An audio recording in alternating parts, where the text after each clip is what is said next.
We are ready to talk. However, we live in a world where voices and images are easily manipulated. We need to know, without a doubt, that she is alive and that you have her.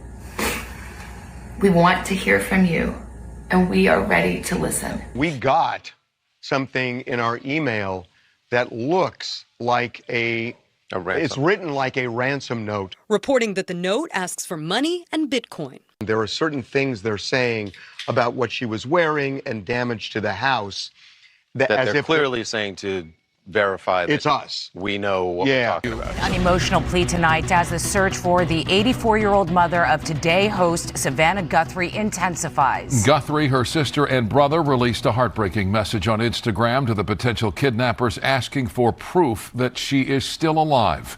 Nancy Guthrie's children broke their silence for the first time since her disappearance, pleading for the return of their mother and speaking out to her directly, saying they need her to come home. KTLA's Sandra Mitchell joins us now with the latest developments. Sandra?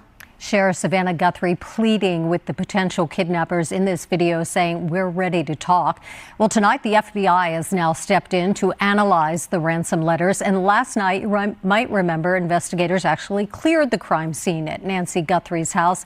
But today they went back with search dogs and detectives. Something went wrong inside that house before anyone knew to look. For nearly 4 hours, every device went dark. No call. No alert. No ping. Investigators are asking whether a Wi-Fi jammer was deliberately used to make sure nothing got out. Then the timestamps tell the rest.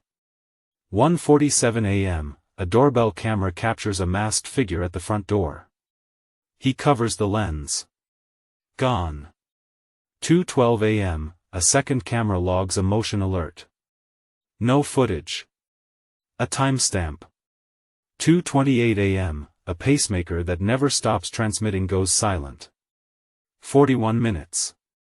That is all it took. She had told people what she found.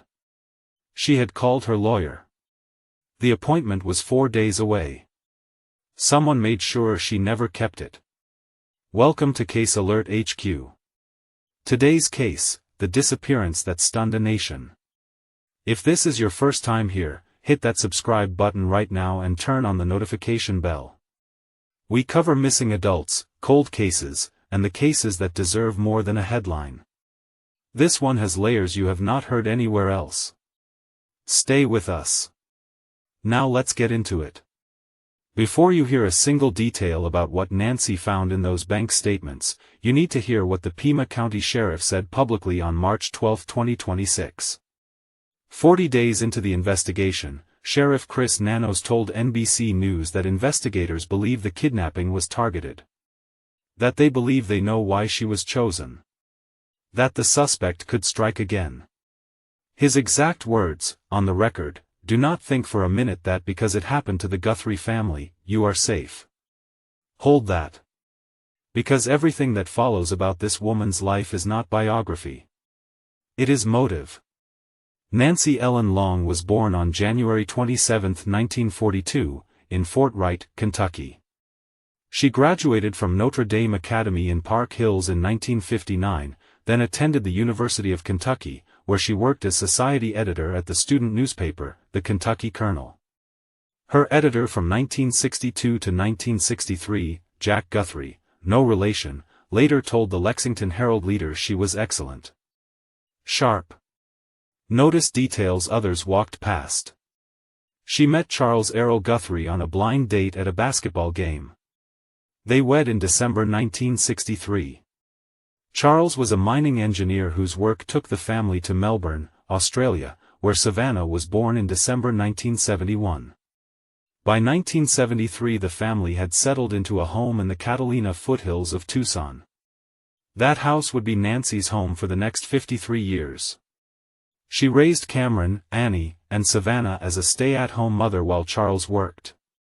Then on June 10, 1988, Charles died at 49, a heart attack on a mining trip in Mexico. Nancy was 46. Savannah was 16, weeks from her senior year of high school. Nancy did not sell the house. She joined the University of Arizona in 1990 as spokesperson for the University Medical Center, eventually rising to associate to the vice president of university advancement. She ran programs bringing live music into the hospital and introducing Arizona students to medicine. In 2000 she was elected president of the Southern Arizona chapter of the Public Relations Society of America. She took that role specifically so Savannah and Annie could attend the University of Arizona tuition-free. Former colleagues described her as level-headed, totally upfront, someone you would never have guessed was in a second career started at 48. After 1988 she ran every financial decision in her household alone. Every account. Every investment. Every bill. Without exception. Until early January 2026, when she sat down at her kitchen table, picked up a pen, and started going through someone else's numbers line by line. On March 12, 2026, Sheriff Nano said something law enforcement officers almost never say publicly about an active case. "We believe we know why he did this." And then, from day one, we had strong beliefs about what happened, and those beliefs have not diminished. He refused to elaborate, citing the integrity of the investigation. NBC News correspondent Liz Kreutz reported he was intentionally withholding detail to protect the case. Investigators who hold a motive belief for months without it weakening are not guessing. They are describing something that pointed them in one direction from the moment they walked through the door. That direction starts with what Nancy had and what was at stake. Her home was a 5-bedroom, 3,776 square foot residence on a full acre in the Catalina foothills, purchased by the family in 1975 for $85,000 and valued at approximately $1.1 million at the time of her disappearance. It carried no mortgage. She had lived there alone for decades and never sold it. In Arizona, assets held by an elderly person carry specific legal weight. Under ARS 46-456, verify the current statutory language at azlge.gov before citing it on camera. As statutes can be amended, the unauthorized use of a vulnerable adult's property constitutes financial exploitation, a Class 2 felony carrying up to 12.5 years in state prison. Under ARS 46-454, reporting is mandatory the moment a professional has reasonable basis to believe exploitation has occurred. The law removes discretion entirely. Nancy qualified as a vulnerable adult under statute. She had difficulty walking, relied on daily heart medication, and carried a pacemaker. Those are the legal thresholds that activate Arizona's full elder protection framework. Any financial arrangement made in her name, under authority derived from her trust, would fall within that framework the moment questions arose about whether it had served her interests or someone else's.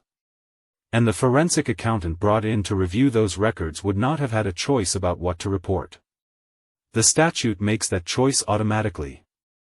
In early January 2026, Nancy began reviewing her financial records with the precision of someone who had managed her own finances for 38 years without assistance.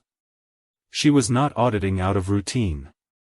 She was looking for something specific, and the pattern of what she did over the following 3 weeks makes clear she found it. She spoke to 3 people she trusted, on 3 separate occasions, across 3 consecutive weeks. She described transactions she did not recognize. She described decisions made on her behalf without her full understanding or approval. One friend later recalled Nancy saying she did not know where some of the money had gone. Another remembered a specific phrase Nancy used: she needed to get control back. Not take control. Get it back. You only get something back if it was already yours before someone else took it. By late January she had scheduled a formal meeting with her attorney for the first week of February with 2 specific agenda items: revoke an existing power of attorney and amend her will.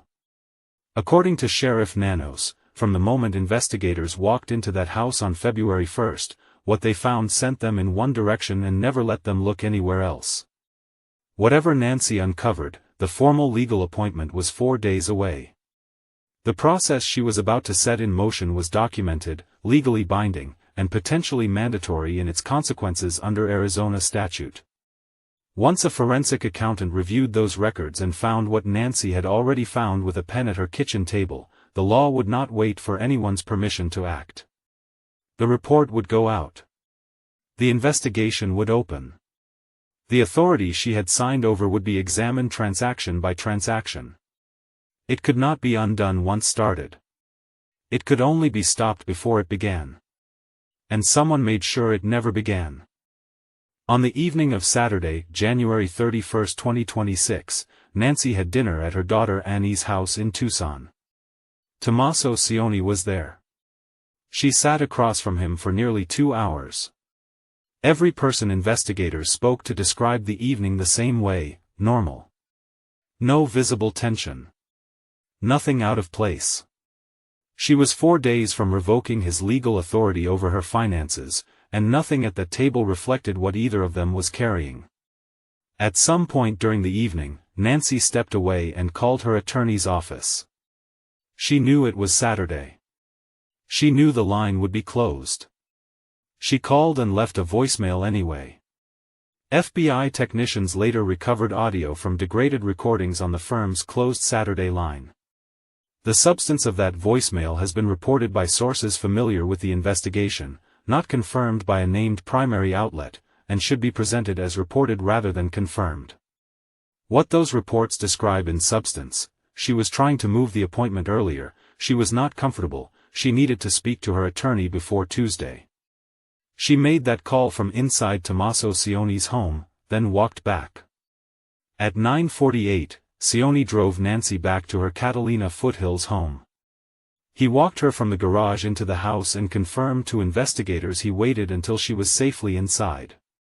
The garage door closed at approximately 9:50. For the next 3 hours and 57 minutes, nothing happened. No outgoing calls. No texts. No security alerts from any device on the property. The house was quiet. Investigators are examining whether that silence was engineered.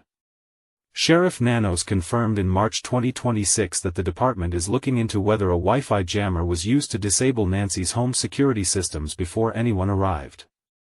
The 4 hours of quiet may not have been Nancy sleeping undisturbed. It may have been a prepared environment, a deliberate absence of signal, timed while she was still at dinner. FBI analysis confirmed a figure had approached Nancy's front door before February 1, Fox News reported, citing 2 sources familiar with the investigation, that one recovered image carried a different date stamp, showing a person at the doorstep without the backpack or holstered firearm visible in later footage. That earlier visit was reconnaissance. A neighbor, Aldine Meister, told Fox News Digital she spotted an unidentified man in mid-January near an intersection leading to Nancy Street. His hat was pulled low. His clothing did not fit the neighborhood. She had never seen him before and never saw him again. At 1:47 in the morning on February 1, the front doorbell camera captured its final footage. The FBI worked directly with Google to recover the recording from back-end server infrastructure. The Nest device has never been located.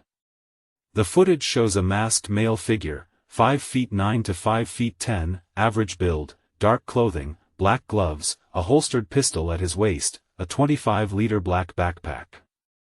He holds a flashlight in his mouth, beam angled upward, illuminating his face from below. He raises a gloved hand and taps the lens, testing whether the camera is transmitting live. He reaches into a potted plant beside the door, pulls off several leaves, and covers the lens. The camera disconnects. He did not break it.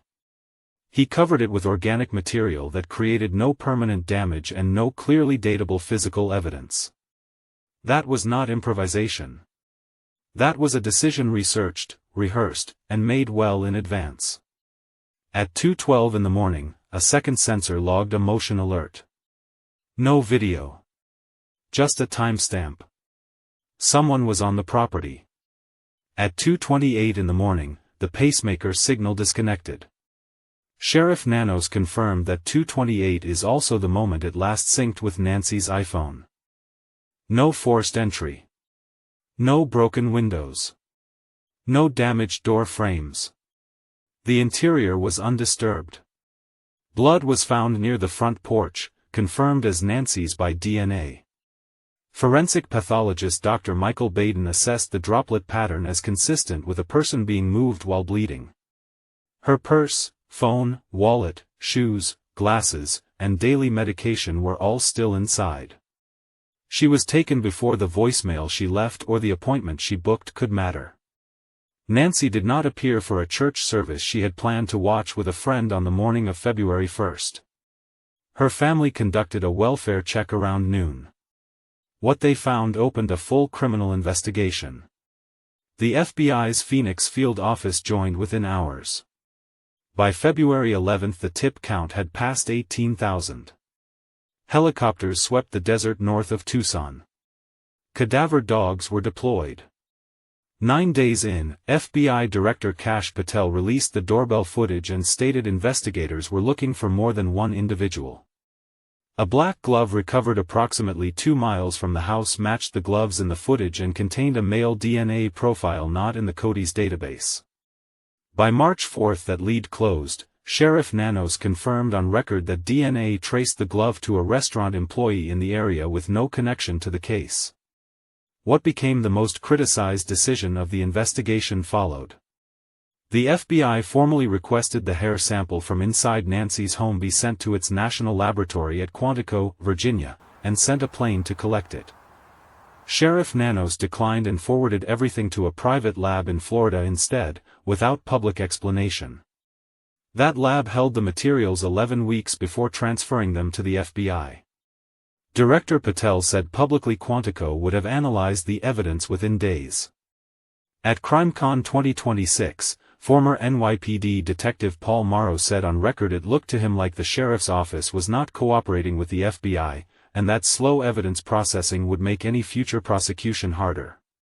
The department also briefly detained a 27-year-old delivery driver named Carlos Palazuelos in Rio Rico because investigators said his eyes resembled the suspect in the footage. He was held while his home was searched.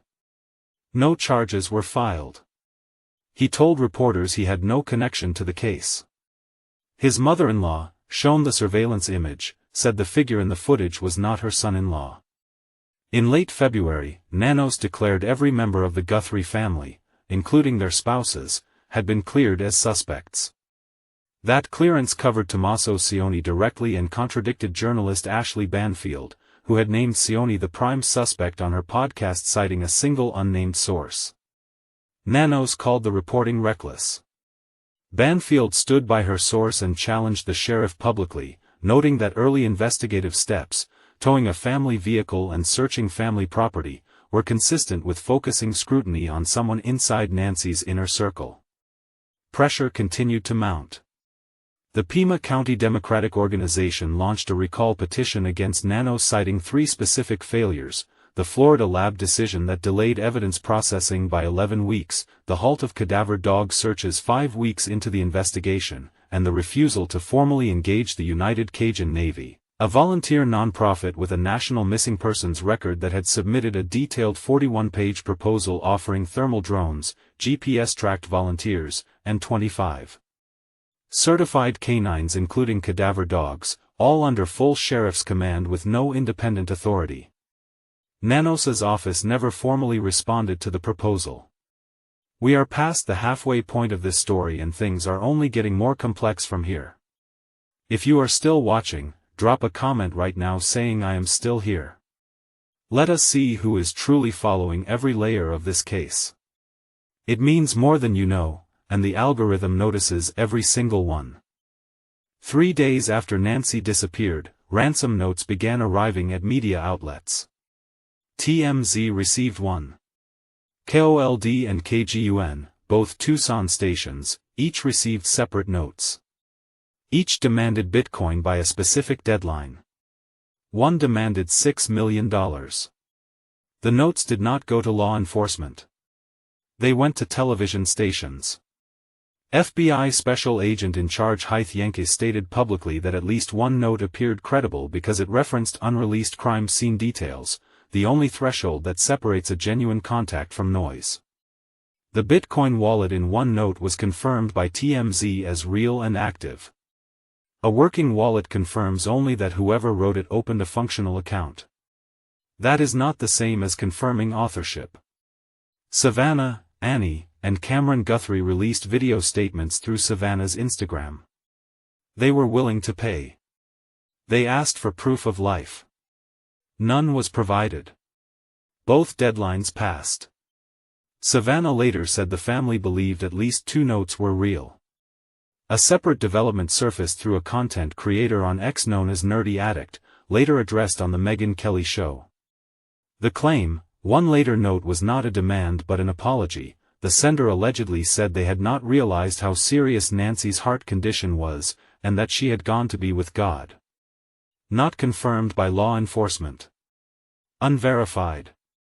On March 28, Megyn Kelly discussed the notes with former FBI Supervisory Special Agent James Hamilton and Maureen O'Connell, a former FBI investigator. Her precise title has been described differently across outlets and should be verified before attribution. Hamilton was unambiguous in substance. A genuine communication from the abductors would contain unreleased crime scene details only they could know. The apology note, as reported, contained none. He characterized the ransom landscape as opportunists exploiting grief, verify that exact phrasing against the broadcast clip before recording. O'Connell aligned with him. Both treated the notes as a category, not a confirmed lead. Retired FBI profiler Jim Clementi stated publicly he believes investigators are applying forensic genetic genealogy to hair DNA recovered at the scene, and assessed separately that Nancy may have died during the ordeal. Both statements are widely attributed to him, confirmed the original interview source before on-camera use. Neither has been confirmed by law enforcement. Expert opinion, clearly labeled as such. Forensic psychologist Dr. Gary Brucato told TMZ the primary crime scene may not have been Nancy's home, that what happened to her after she was taken likely occurred elsewhere. Confirmed the original TMZ piece is accessible before recording.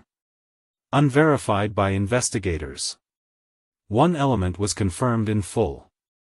Derek Colella, 42, of California, was indicted by a federal grand jury on charges of transmitting a ransom demand in interstate commerce and using a telecommunications device to harass. He texted 2 Guthrie family members on February 4 asking whether they had the Bitcoin ready and told investigators he found their contact information online while watching the case on television. He had no connection to Nancy's disappearance. His trial was scheduled for June 23, 2026, in Tucson. At CrimeCon 2026, Paul Morrow and defense attorney Donna Rotuno concluded the notes were created to exploit and harass, not to facilitate a genuine exchange. The forensic case does not require any of them to be real. It never did. Before we get into the forensic science that could ultimately crack this case open, tell us in the comments where you are watching from. This story has reached people across every continent, and it is always a reminder of just how far a missing person case can travel when enough people refuse to look away. The DNA picture inside Nancy's home is complex. Investigators recovered a mixed sample containing genetic material from 3 or more people. Cece Moore, chief genetic genealogist at Parabon Nanolabs, assessed it as likely Nancy's DNA plus 2 or more unknowns, at least one male. Sheriff Nanos told a neighborhood watch group that untangling the strands could take 6 more months and that as many as 5 external labs are working on the case simultaneously. The primary focus is a rootless hair from Nancy's bedroom, now at the FBI laboratory in Quantico. An FBI official stated publicly the Bureau had requested this material over 2 months before receiving it. The sheriff's office had sent it to the Florida private lab first. Rootless hair is notoriously difficult to process. Cece Moore was direct: if that hair belongs to the kidnapper, it is going to be the piece of information that will solve the case. Forensic expert Robert Fried told NewsNation that in mixed sample cases the analysis can take anywhere from a few weeks to a full year. Investigators are also pursuing forensic genetic genealogy, the method that identified Joseph James DeAngelo as the Golden State Killer. DeAngelo had no criminal record and had lived openly in California for decades. His match came through a distant relative's consumer DNA submission to an ancestry service. Investigators built a family tree from that partial match and narrowed it to D'Angelo. He was arrested in 2018 and pleaded guilty to 13 murders. The method does not announce itself. It runs until it produces a confirmed name. The backpack trail has shifted. Nanos initially called the Ozark Trail hiker pack one of the most promising leads. Walmart provided purchase records and investigators reviewed store footage for days. Nanos later revised the picture entirely. The backpack is a Walmart exclusive at manufacture but not at resale. The lead has widened into second-hand online platforms. A Ring camera owned by residents Elias and Danielle Stratigoullias on Camino Real, a back road out of the Catalina foothills, recorded 12 vehicles between midnight and 6 a.m. on February 1. One passed at 2:36 a.m., 8 minutes after Nancy's pacemaker last synced with her iPhone. Retired NYPD Detective Pat Brosnan examined the footage and assessed the vehicle as consistent with a Kia Soul based on its slanted roofline, window design, rear quarter glass, and vertical brake lights. The FBI and Sheriff's Department had not canvassed that street in the 25 days since Nancy disappeared because it sat outside their official 2-mile search radius. Authorities have not confirmed whether the vehicle has been identified. In June 2026, Nanos publicly described the cataloging strategy investigators had been running quietly for months. Every vehicle captured on footage in the wider area was being logged by make and color so that when a suspect is identified, investigators can instantly cross-reference all recordings for that vehicle type. Between 5,000 and 10,000 hours of Guthrie-related recordings had already been accumulated by February. Veteran homicide prosecutor Tad DiBiase said the case could be successfully tried without Nancy's remains but flagged the halted cadaver searches as a problem for any future trial. When you go to trial, you need to show the jury every search conducted to rule out that she walked away or came to harm another way. He identified the two most common disposal sites in no-body cases as water and woodland terrain. The land surrounding Nancy's Catalina foothills home includes both. The rootless hair is at Quantico. The genealogical analysis is running. The vehicle at 2:36 a.m. remains unconfirmed. 5 external labs are working. No arrest has been made as of June 8, 2026. But the investigation has not stopped for a single day yet. Nancy's phone, wallet, car keys, medication, Apple Watch, shoes, and glasses were all left inside the house when she was taken. A Pima County Sheriff's Office audio dispatch recording confirmed she had high blood pressure and cardiac issues requiring a pacemaker, and that not taking her daily medication could prove fatal. Investigators said her pacemaker last synced with her Apple devices around 2 a.m. on February 1, that is when they believe she was taken out of range. She was removed from her home without anything on her that could tell anyone where she was. That is the medical reality of this case, stated plainly. Savannah stepped away from the Today anchor desk in early February and withdrew from NBC's 2026 Winter Olympics coverage. She returned on April 7, 2026. On Mother's Day she posted, "We miss you with every breath. We will never stop looking for you. We will never be at peace until we find you. We need help." On February 24, Savannah announced a $1 million family reward. The combined reward reached $1.2 million, $1 million from the Guthrie family, $100,000 from the FBI, doubled from the original $50,000, $100,000 from Milwaukee attorney Michael Huppy of Milwaukee Crime Stoppers, who personally sent funds to Tucson Crime Stoppers on February 17, and $2,500 from the Pima County Sheriff's Department. Separately, the Guthrie family donated $500,000 to the National Center for Missing and Exploited Children. On June 5, FBI Director Kash Patel stated the Bureau had deployed 150 agents and analysts. When the case reached 100 days, Nanos told local media, "I believe we will make an arrest. We are not going to give up." The reward remains unclaimed. FBI tip line, 1-800-CALL-FBI. Online, tips.fbi.gov. Pima County Sheriff, 520-351-4900. Tucson Crime Stoppers, 520-882-7463 or 88crime.org. All accept anonymous submissions. Nancy Ellen Guthrie. Born January 27, 1942. Reported missing on February 1, 2026. She built a career, raised 3 children alone, managed her own affairs for nearly 4 decades, and in the last weeks of January sat down at her kitchen table and started asking questions someone could not afford to let her finish asking. The science is still running. The investigation is active and ongoing. The reward is unclaimed. And this case is not over. If this case matters to you, and it should, there is one thing you can do right now that costs nothing and takes 3 seconds. Like this video. Subscribe to Case Alert HQ. And turn on the notification bell so you are the first to know when we cover the next development. Every like tells the algorithm this story deserves to be seen.